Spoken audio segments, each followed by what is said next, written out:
随着电池65岁以上长辈比例持续增加，对着个人甲行动不方便的交通需求嘛相对提高。大意汽车经营者带主家己年岁嘛悬，感受迫切的需求，所以一捆头关2台富康巴士，价值372万，相当的甘心。市长委托嘛亲自到场受证，并感谢因家族热心公益。每部车的小模就给你，看讲这星星3档5档哦，但实际上伊的小模已经做大，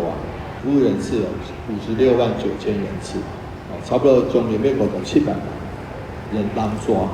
都有服务过，所以需求量是非常大。那非常感谢大一也感谢蔡氏家族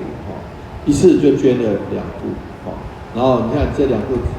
可以做2个，一次都可以这样2部出勤就可以做4个人。消息指出，电池的富康巴士每一台平均每个月拢走28公里，使用率相当的高，所以这2台受证的富康巴士将汰换年限已经超过10档以上的车辆，来保障行车安全。台南新闻军事采访报道。